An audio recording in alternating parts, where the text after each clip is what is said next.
사람들과의 이 사이에서 말이 통하지 않는다, 이 말은 그 사람과 제대로 관계를 맺기가 힘들다라는 말과 같습니다. 가족들도 그렇고 친구들도 그렇고 가까운 사이에서 도대체 말이 통하지 않아 라고 말하는 것은 그 사람과 나는 전혀 상관없는 사람이다 라는 의미로도 사용됩니다.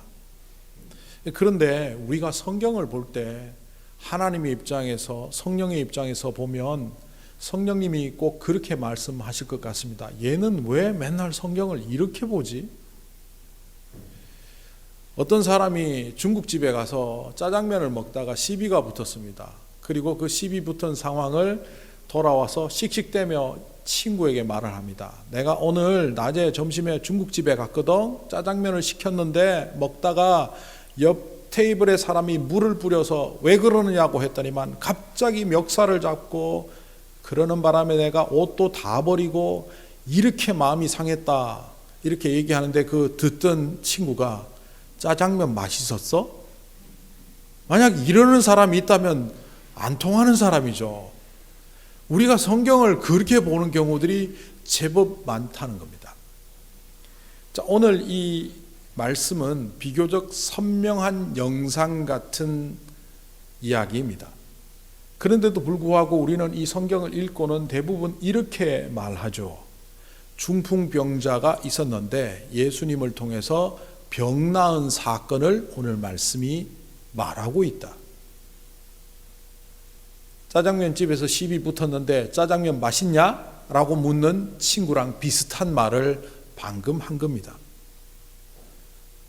오늘 이 말씀은 누가복음을 비롯해서 마태복음, 마가복음, 이 공관복음이라고 일컬어지는 세 권의 복음서에 동일하게 기록되어 있습니다. 그만큼 중요하다는 거죠. 이 중요한 말씀은 뭔가를 강력하게 우리에게 전달하기 위하여 성경이 기록된 겁니다. 무려 2000년 전 일어났던 그 사건이 성경이라는 위대한 수단을 통하여 우리에게 전달될 때는 주님이 정말 하시고 싶은 이야기가 있는 겁니다. 그런데 우리는 그걸 대충 알아듣다 보니 놓칠 경우가 많다, 그런 이야기입니다. 오늘 말씀의 인상적인 장면을 한 세 가지로 압축을 해보면 첫 번째 장면은 친구들이 아픈 친구를 예수님께 데려와서 병을 고치기 위하여 지붕도 뜯고 달아내리고 하는데 그 장면에서 지붕을 뜯었는지 친구들이 데려왔는지 그 장면보다 더 중요한 장면은 그 친구들이 하는 그 행동과 마음을 예수님이 믿음이라고 하셨다는 겁니다. 그들의 믿음을 보고 친구들의 이 행동, 친구들의 아픈 친구를 향하여 사랑하는 마음을 갖고 있는 이 따뜻한 마음을 예수님께서는 훌륭한 마음이다, 좋은 행동이다 라고 말한 것이 아니라 믿음이라고 정의를 내렸다는 이 장면에 우리는 초점을 맞출 필요가 있습니다. 두 번째는 예수님께서 중풍병자가 이렇게 왔을 때 병을 고쳐달라고 온 게 분명한데도 불구하고 예수님은 마치 딴소리를 하는 것 같은 이야기를 하십니다. 네 죄를 사하노라. 병 고치는 치유의 현장을 예수님께서는 용서의 현장으로 먼저 만드신 이후에 그 용서의 증거로 병이 고쳐졌다고 말하는 겁니다. 그러니까 병이 고쳐진 것은 예수님께 별로 중요하지 않고 그 사람이 치유된 것보다 먼저 용서함 받았다는 것, 죄 사함 받았다는 것에 초점을 맞추고 있는 바로 이 장면이 우리는 두 번째로 초점을 맞추어야 합니다. 그리고 세 번째는 율법학자들의 생각을 꿰뚫어 보시고 그들과 논쟁하는 듯한 장면에서 예수님이 자기의 정체를 드러내셨다는 겁니다. 나는 이 땅에서 죄 사함의 권세가 있다. 바로 이 장면이 사실은 이 세 가지 장면 중에서 가장 중요한 장면입니다. 그래서 마태복음은 이 사건을 기록하면서 친구들이 지붕을 뜯었느니 말았느니 달아내렸느니 안 내렸느니는 기록하지 않고 있습니다. 친구들이 환자를 데려왔는데 예수님께서 죄사함이라는 이야기를 먼저 하셨다. 이른바 예수님의 죄사함의 권세에 초점을 맞추고 마태복음은 기록하고 있습니다. 그런데 오늘 말씀인 누가복음도 보면 이 사건이 어디에서 일어났는지 기록하지 않습니다. 보통 시간적 여유가 있을 때 1997년 서울 장충체육관에서 이렇게 언급을 하죠. 급하면 옛날에 있잖아, 내가 어디 체육관에서. 오늘 누가복음이 기록하는 태도는 후자와 같습니다. 서두에 뭐라고 기록합니까? 예수님께서 사람들에게 말씀을 가르치고 있는데 그 주변에 바리새인과 서기관들, 율법학자들이 몰려왔는데 이들은 갈릴리와 유대 모든 마을에 유명한 율법학자들은 물론이고 저 도시 예루살렘 수도에 있는 그 고명한 바리새인과 율법학자들까지 와서 예수님의 말씀을 들었다라고 기록하는 것으로 오늘 이야기를 누가복음은 시작합니다. 그러니까 이 서두에 율법학자들의 등장은 곧 죄사함의 권세 논쟁과 결부된 것으로 볼 때 이 누가복음도 예수님의 죄사함의 권세에 대하여 초미의 관심을 두고 있음을 우리는 볼 수 있습니다. 자, 이런 세 가지 초점을 갖고 오늘 말씀을 마태, 마가, 누가 이 세 가지를 결합해서 제가 조금 요약해 보면 오늘 사건은 이러합니다. 첫째, 이 사건이 일어난 장소는 가버나움입니다. 예수님이 다른 지역으로 떠났다가 다시 가버나움으로 들어가신 겁니다. 마태복음에 보면 본 동네라고 되어 있는데 이 본 동네는 예수님이 갈릴리 사역을 가버나움 중심으로 했기 때문에 본 동네란 말은 가버나움이고, 마가복음에서는 가버나움이라는 도시 이름을 기록하고 있습니다. 워낙 유명하신 분이죠. 이미 가버나움에서 많은 병자들을 고치셨고 다시 가버나움으로 돌아왔을 때 그 유명세에 따라 사람들은 몰려들었습니다. 누가복음에서는 그들을 무리라고 지칭하고 있습니다. 다수의 사람들, 익명의 사람들이 몰려들었을 때 그들의 관심은 오로지 병이 낫거나 기적적인 장면을 목격하는 거였을 겁니다. 그런데 예수님께서는 그들에게 말씀을 가르치셨다라고 말합니다. 오늘 누가복음에는 예수님께서 가르치셨다라고 되어 있지만 마가복음 2장에 보면 예수님께서 하나님의 말씀을 가르치셨다라고 명확히 표기하고 있습니다. 여기서 하나님의 말씀이라는 이 말씀이라는 헬라어 단어는 우리가 잘 알고 있는 로고스라는 단어입니다. 그런데 이 로고스는 요한복음 1장에서 이렇게 새롭게 알려주고 있죠. 태초에 말씀이 계셨으니 이 말씀은 천지를 창조하는 하나님과 함께했던 자요, 그 말씀이 하나님의 아들로서 육신을 입고 오셨으니 그분이 곧 예수님이다. 로고스라는 것은 단순히 언어적 발화 현상을 말하는 것이 아니라 인격적인 존재로서의 말씀이고, 그 말씀이 곧 천지 창조의 주체일 뿐만 아니라 그분이 우리의 눈에 목격되는 예수라는 사실을 제일 나중에 기록된 요한복음에서는 밝혀두고 있습니다. 그렇다면 마가복음에서 기록하는 로고스도 결국은 예수님 자신이 왜 이 땅에 오셨는지, 왜 예수님께서 이 땅에 하나님 나라를 선포해야 되는지를 밝히는 이른바 복음의 핵심을 증거하셨습니다.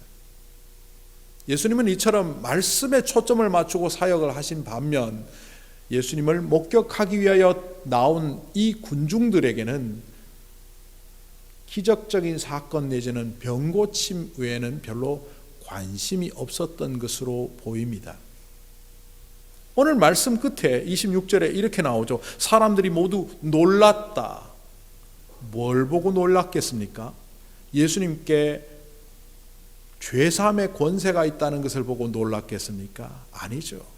그런 사람도 있었겠지만 대부분의 사람들은 중풍병자가 일어나 자기의 침상을 들고 하나님을 찬양하며 집으로 가는 그 광경, 치유의 모습만 보고 놀라고 있다는 겁니다. 여러분들 성경 말씀을 보면서 이런 부분에 현혹되지 마십시오. 오늘날 기독교가 왜 능력 없는 기독교가 되었습니까? 왜 오늘날 기독교인들이 천박한 크리스찬이 되어가고 있습니까? 눈에 보이는 기적적인 현상, 그리고 나에게 유익되는 그런 이득이 되는 사건만을 추구하며 살다 보니 하나님의 뜻대로 사는 것이 무엇인지, 믿음이 무엇인지 다 잊어버린 채 탐욕의 모습으로 살아가다 보니 그렇게 천박한 기독교가 되어간다, 이렇게 보여집니다. 오늘 이 말씀이 핵심적으로 얘기하는 것은 바로 죄사함의 권세가 예수님께 있는 것이고, 그 죄사함의 권세가 세상에 드러나기 위해서 유발된 사건이 바로 친구들이 중풍병자 환자를 데려오는 그 장면으로부터 비롯된다는 것을 볼 수 있습니다. 자, 첫 번째 장면이 친구들이 주님께로 아픈 환자 친구를 데려오는 장면입니다. 그런데 우리는 앞에서도 언급했던 것처럼 그 데려오는 장면에 초점을 맞출 것이 아니라 그들의 행동을, 그들의 마음을 예수님께서 믿음이라고 했다는 것에 초점을 맞춰 보십시다. 우리 본문에는 그냥 복수 그들로 나오지만 마가복음에 보면 그들은 4명이라고 밝히고 있습니다. 이 4명의 친구가 침상에 모서리 하나씩 맞고 그들을 데려왔습니다. 그리고는 남의 집인데도 불구하고 지붕으로 올라갑니다. 여기서 제가 주택 구조에 대해서 명확히 자세히 설명을 드리지 않겠지만, 당시에 이 지역의 주택 구조로는 쉽게 천장을 걷어내고 지붕을 헐고 아래로 내릴 수 있는 구조로 되어 있습니다. 혹시 여행을 많이 하신 분들이 1996년 유네스코 세계문화유산으로 지정된 그 스머프 마을의 원조가 된 알베르벨로에 가보면 있는 주택, 버섯 모양으로 되어 있는 주택 구조 있죠. 그 천장 아주 쉽게 헐어버릴 수 있습니다. 이 당시에 예수님 시대의 이 구조도 꼭 그런 모양은 아니지만 그렇게 쉽게 지붕을 헐 수 있는 그런 구조로 되어 있었습니다. 그런데 생각해 보십시오. 아무리 쉽게 지붕을 헐 수 있다고 하지만 남의 집에 지붕을 헌다는 것은 굉장히 결례가 됩니다. 후폭풍이 있겠다는 말이죠. 그런데도 불구하고 이 친구들은 지붕을 헐었습니다. 열었습니다. 그리고 달아내렸습니다. 이럴 수 있는 것은 확신이 있었기 때문입니다. 이 나사렛 예수라는 사람이 메시아일 가능성이 높고, 이 사람은 우리 친구의 병점은 간단하게 고칠 수 있는 능력의 분임을 그들이 확신했다는 겁니다. 많은 사람들은 이 확신을 믿음이라고 생각하죠. 자기 확신, 내가 예수님을 믿습니다, 이것이 믿음이라고 생각하죠.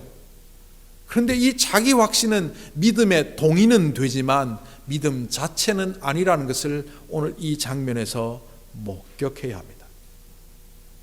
그 확신이 아니라 지붕을 뚫고 내리는 그 마음, 그 행동, 그리고 친구를 사랑해서, 나중에 자세히 설명하겠지만 가기 싫어하는 이 중풍병자를 설득하다 못해 강제로라도 데려와서 친구를 살리고자 하는 마음으로, 사랑하는 마음으로 그를 내리는 이 마음과 행동을 일컬어 주님께서 믿음이라고 하십니다.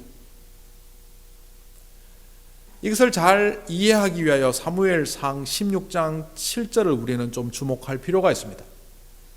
사무엘이라는 선지자가 이세 집의 아들들 중에서 다음 왕을 선정하기 위하여 그 가정에 방문했습니다. 첫째 아들, 둘째 아들을 보니까 외모가 출중하고 키도 크고 멋있게 생기니까 거기에 현혹된 사무엘에게 하나님이 직접 말씀하십니다. 여호와께서 사무엘에게 이르시되 그의 용모와 키를 보지 말라. 내가 이미 그를 버렸노라. 내가 보는 것은 사람과 같지 아니하니 사람은 외모를 보거니와 나 여호와는 중심을 보느니라. 제가 어린이 사역을 한 1년 한 적이 있는데 이 말씀을 갖고 설교했더니만 회중에 있던 꼬마가 5학년 된 한 남학생이 중심을 본다 그러니까 갑자기 고추 그러더라고요. 그 집에서는 그렇게 가르쳤나 보죠.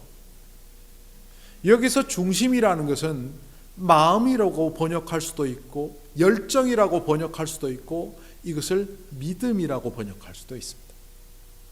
믿음이란 뭐냐?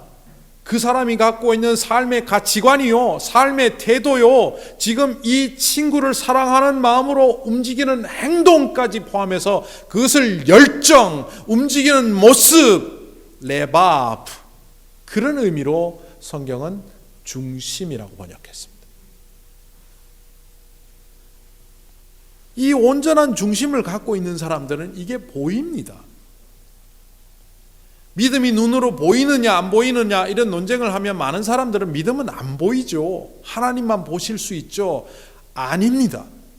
예수님은 항상 믿음 뒤에 뭘 얘기하시느냐 하면 믿음을 보고라고 합니다. 믿음이 보이니까 보시는 거예요. 주님만 보이는 게 아니다. 우리도 살아가다 보면 이 사람의 믿음이 보이는 거예요. 믿음은 마음속에 있는 숨겨진 것이 아니라 그들의 삶의 언어를 통하여, 그들의 삶의 태도를 통하여, 심지어 행동을 통하여 보여야만 그것은 믿음이기 때문입니다. 마태복음 8장에 보면 한 백부장의 이야기가 나옵니다. 이때도 이 백부장의 종이 중풍병이 걸렸다라고 되어 있습니다. 거동을 할 수 없는 종을 대신해서 주인인 백부장이 예수님께 찾아와 종의 병을 고쳐달라고 하는데 집으로 가시려는 예수님을 저지하며 안 가셔도 됩니다. 내가 부하들을 이리로 가라 하면 이리로 가고 저리로 가라 하면 저리로 가는 것처럼 이곳에서 주님이 말씀만 하시면 내 종의 병이 나을 줄 믿는다는 그 놀라운 가치관, 모습, 행동을 바라보며 주님이 뭐라고 말씀하셨습니까? 이만한 믿음을 본 적이 없다. 이스라엘 중에도 발견할 수 없는 놀라운 믿음이라고 규정하셨을 뿐만 아니라 그의 언어와 행동과 판단을, 결정을 믿음이라고 규정하셨을 뿐만 아니라 그것을 보았다라고 말씀하시죠.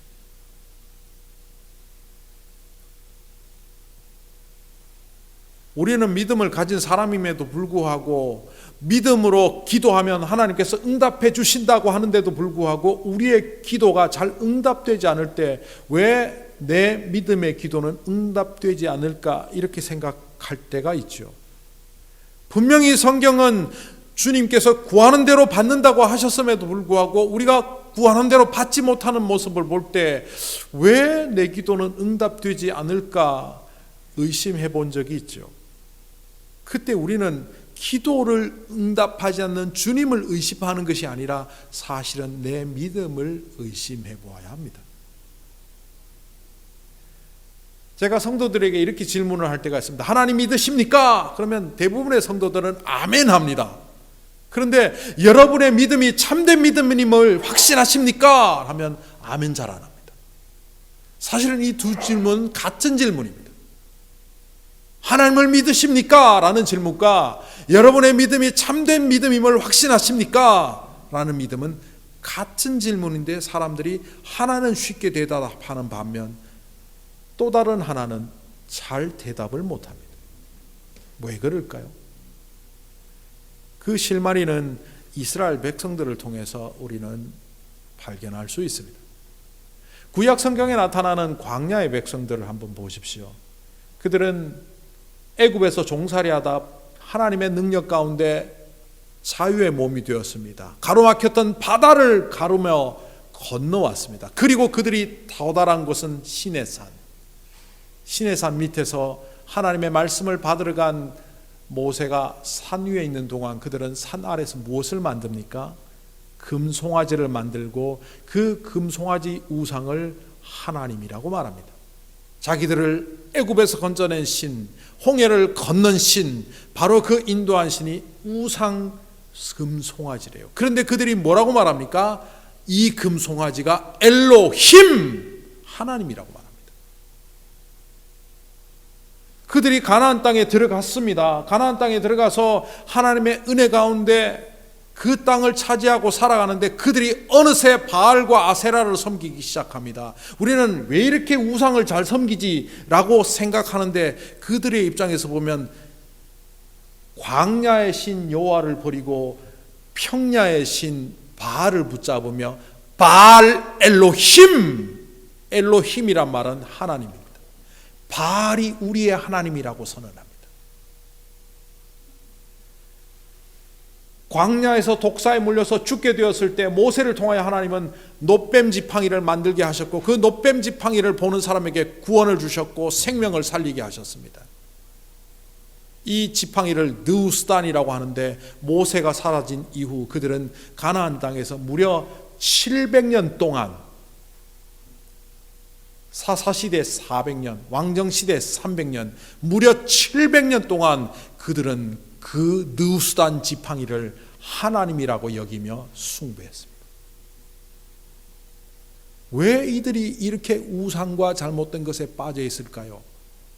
하나님을 주로 섬긴 것이 아니라 하나님을 통하여 취하는 이득을 관심 갖고 살았기 때문에 무언가 나에게 이득이 되고 나에게 도움이 되는 것을 하나님처럼 여기며 살았기 때문에 이 세상의 모든 우상을 하나님으로 여기며 왜곡된 신앙인이 되었습니다. 오늘날 우리도 하나님의 주권을 인정하지 않고 하나님을 통하여 나의 의미, 인생의 뜻을 발견하지 않고 나를 통하여 하나님을 이용하려고 하면 어느새 우리는 우상을 섬기는 자요, 어느새 우리는 믿음이 아니라 내가 하나님이 된 자로 살아갈 수밖에 없다는 사실을 우리는 이 장면을 통하여 목격해야 합니다. 이 친구들의 믿음을 보시고 예수님께서 이렇게 말씀하시는 장면이 있습니다. 오늘 성경 20절에 보면 예수께서 친구들의 믿음을 보시고 말씀하셨다. 그들의 믿음을 보시고 말씀하셨다. 이 사람아, 네 죄가 용서받았다. 믿음은 친구들인데 죄를 용서 안 받은 것은 중풍병자입니다. 그러면 아버지 어머니가 예수 믿으면 자녀는 저절로 구원받나? 이런 질문이 나올 수 있죠. 이와 유사한 본문이 사도행전 16장 31절에도 있습니다. 주 예수를 믿어라. 그리하면 너와 내 집이 구원을 얻으리라. 빌립보 감옥에서 간수가 바울과 실라가 도망간 줄 알고 자살하려고 할 때 도망가지 않았다는 것을 밝히고 그가 예수님을 믿게 되는 과정 중에 바울이 그 간수에게 했던 이야기입니다. 주 예수를 네가 믿으면 너와 내 집이 모두 구원을 얻으리라. 얼핏 보면 그 간수 한 사람이 믿으면 가족들이 모두 구원받나? 이런 논리가 되어서 그러면 가족 중에 대표로 누가 한 사람 믿으면 그 가족 다 구원받는 집단 구원론인가? 아니죠. 오늘 이 친구들은 이 중풍병자가 예수님께로 오는 데에 사용된 초청장입니다. 어떻게 말하면 입장권 같은 겁니다. 입장권이 없으면, 초청장이 없으면 들어갈 수 없는 곳에 이 친구들의 헌신으로, 친구들의 사랑하는 마음으로 이 중풍병자는 예수님께 오게 되었다는 겁니다. 오늘날 많은 성도들이 그렇게 말합니다. 요즘 전도가 잘 안 돼요. 전도해도 안 먹혀요. 다르게 말하면 초청장인 여러분들이 별로 효용성이 떨어진다는 겁니다. 오늘날 왜 교회가 쇠락해져 가고 왜 기독교인들이 다른 사람들에게 복음을 전할 때 사람들이 먹히지 않습니까? 세상 사람들의 입장에서 교회를 보면, 크리스찬들을 보면 너나 나나 똑같은데 뭘, 살아가는 방식도 똑같고 이득을 취하는 방식도 똑같고 불법을 저지르는 것도 똑같고 욕심과 탐욕으로 살아가는 것도 똑같고 단지 너는 교회 다니고 나는 교회 안 다니고 요 차이밖에 없는데 뭘 내가 교회 가야 돼? 제대로 된 초청장 구실을 하지 못하는 우리들로 인하여, 제대로 된 초청장 구실을 못하는 교회로 인하여 수많은 사람들이 주님께로 못 온다는 사실을 우리는 깨닫고 스스로를 고쳐야만 합니다. 두 번째 장면을 보면 예수님께서 중풍병자를 고쳐주시는 장면이죠. 앞에서도 이미 말씀드렸던 것처럼 예수님께서는 네 죄가 용서함을 받았다 이렇게 말씀하십니다. 한편으로는 논리적으로 생각할 때 이 이야기만 안 하셨어도 여기에 모여있는 바리새인들과 율법학자들과 예수님이 척지는 사건은 없었을 텐데, 또 예수님께서 하셨던 이 말을 통하여 왜 이렇게 바리새인과 율법학자들은 분노를 하는 걸까? 오늘 성경에 보면 율법학자들과 바리새인들이 말하기를 하나님을 모독하는 말을 한다 이렇게 하는 겁니다.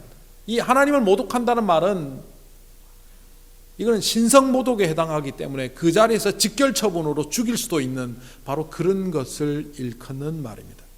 신성모독입니다. 이 사람이 누구인가? 누구이기에 신성모독을 하는가? 이걸 고상하게 번역했는데 느낌을 살려보면 이런 겁니다.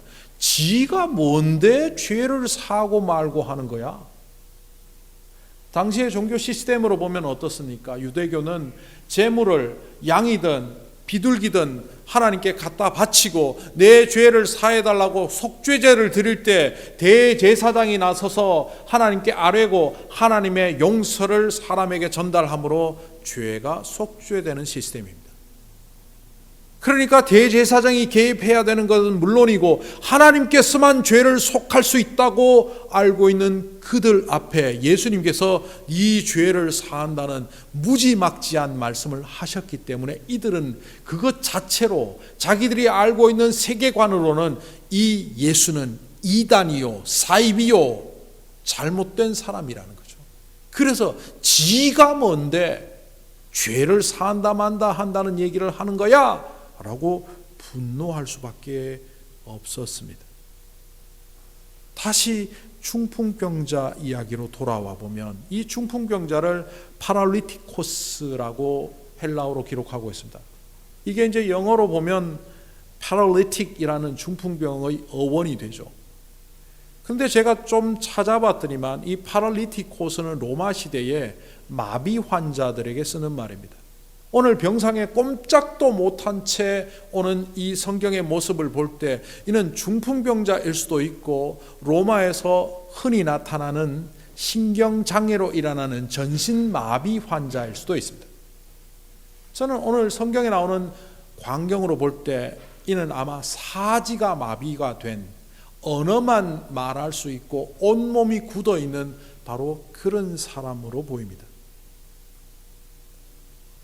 그런데 마가복음에 보면 이 중풍병자를 향하여 예수님께서 사람아 이렇게 말하지 않고 작은 자야 이렇게 부르는 장면이 있습니다. 그런데 이 작은 자야라는 것은 가장 작은 자에게 한 것이 나에게 한 것이다 라는 아주 미약하고 약한 자라는 의미의 작은 자가 아닙니다. 마가복음에 등장하는 작은 자야라는 것을 헬라어로 보면 테크노온이라는 말인데, 아유 우리 사랑하는 꼬맹이, 부모가 자녀를 너무 사랑하는 나머지 강아지라고 하고 꼬맹이라고 하고 아이고 우리, 바로 그 표현입니다. 예수님께서 중풍병자를 불쌍히 여기실 뿐만 아니라 사랑하는 마음으로 그를 죄사함을 하고 계십니다. 이거는 다르게 말하면 화해입니다. 어떤 작가의 상상력에 이 중풍병자의 이야기가 등장합니다. 이 작가는 이렇게 질문을 합니다. 사지를 움직일 수 없는 이 마비 환자가 어떻게 죄인이 되었을까? 또 뭐 그렇게 죄를 지을 일이 많았을까? 그런데 왜 예수님은 그를 죄인으로 규정하고 그 안에 있는 죄를 제거한다고 하시는 걸까? 이 질문으로부터 이 작가의 상상력은 발휘됩니다. 이렇게 기록합니다. 젊은 시절 동고동락하던 친구들은 성공가들을 달리고 있는 반면 자기는 사지마비가 와서 어두운 방 안에 혼자 누워있고 하나님께 열심히 기도했지만 그 기도가 응답되지 않아 병이 고쳐지지 않았고, 친구들은 사방팔방으로 백약을 구해왔지만 그 백약도 무효인 상태가 되었을 때 그의 인격은 무너졌고 그의 심령은 무너졌고 그 영혼은 메말라갔다. 그 안에 남아있는 것은 질투였고 분쟁이었고 싸움이었고 원망이었고 죽고자 하는 마음뿐이었다. 그의 영혼은 어둠으로 가득 찼고 그 어둠은 하나님도 심지어 자기 자신의 관계도 파괴하는 파괴로 자리 잡았다. 그 파괴의 어둠을 갖고 있는 자가 내려올 때 예수님은 그것을 목격하셨고 죄사함을 선언함으로 하나님과도 화해요, 자신과도 화해를 시키는 것으로 이 육신의 질병은 고쳐지게 되었다. 저는 이 작가의 상상력에 전적으로 동의합니다.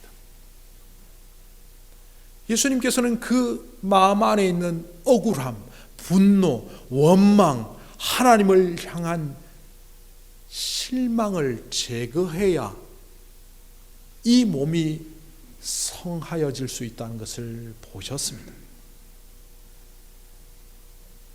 그래서 예수님께서는 육신의 병을 고치는 것은 마음의 병을 고친 결과로 이어진다는 것을 보여주시고 있습니다. 그 영혼을 회복시키는 것이 우선이었고 하나님과의 관계를 화해시키고 자기 스스로 자신과의 관계도 화해할 수 있도록 예수님께서는 속죄를 선언하셨습니다.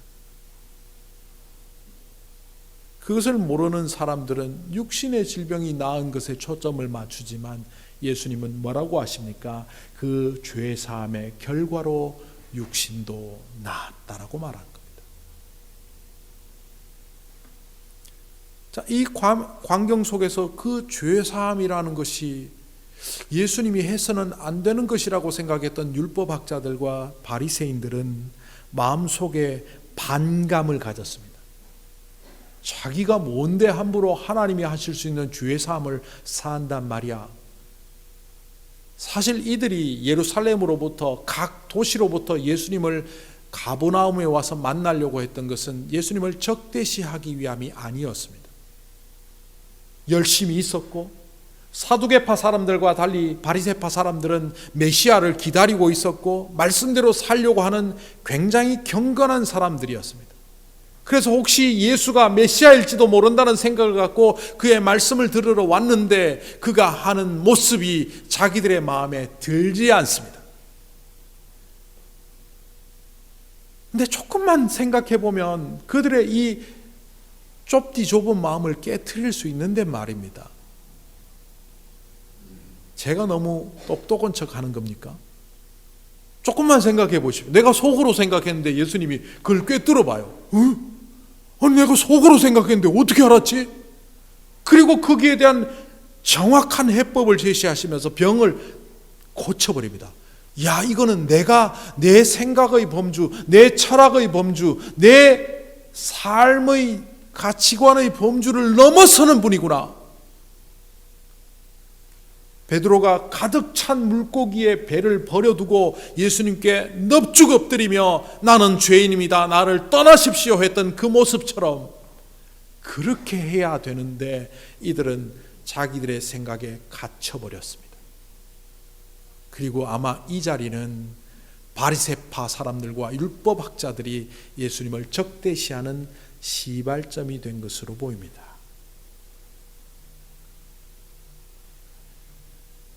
열심히 있다고 다 되는 것 같습니까? 시편 69편 9절에 보면 주의 집을 위하는 열성이 나를 삼켰다라는 표현이 나옵니다. 요걸 그대로 요한복음 2장 17절에서 제자들이 인용합니다. 제자들이 성경 말씀에 주의 전을 사모하는 열심히 나를 삼키리라 한 것을 기억하였다.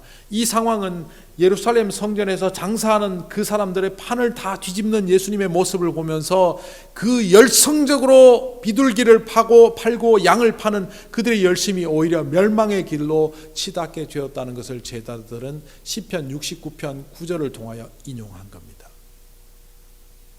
간혹 우리들도 열심으로 교회를 나오고 열심으로 살아갑니다. 그런데 그것이 오히려 다른 사람들을 정죄하고 다른 사람들을 함부로 평가하고 다른 사람들을 해하는 데 사용된다는 사실을 아십니까? 어떤 교회에서 있었던 일입니다. 그 교회는 한국에 있는 교회인데요, 7시 반 예배부터 시작하기 때문에 아침 식사를 준비하려면 그 주방팀이 5시 반에는 나와야 되는 그런 교회였습니다. 근데 책임을 맡은 권사님이 4시까지 다 나와! 근데 멀리 있는 사람은 2시에 깨야 되는데 그거는 불가능하다고 했다가 실제로 6탄전 싸움이 났습니다. 국자를 휘두르고 주방에 도구를 휘둘러서 사람의 얼굴을 맞고 때리고 그 권사님이 이겼습니다. 집사들, 젊은 집사들 국자로 머리 한 대씩 다 맞고, 그 결과 교회에 나오니 못 나오니 그러는 판국의 권사님이 이렇게 말합니다. 하나님께 열심을 갖고 4시까지 나오라 그러면 다 나오는 거지 뭔 말이 많아. 저는 그 광경을 보면서 시편 69편 9절이 떠올랐습니다. 주의 집을 위하는 열성이 나를 삼켰다. 바리새인들은 열심이었습니다. 율법학자들은 열심이었습니다. 그 열심으로 주님을 죽입니다. 여러분들의 마음에 어떤 생각이 있습니까? 주님은 우리의 마음을 보시며 그것을 믿음이라고 규정하십니다. 그 친구들처럼 말입니다.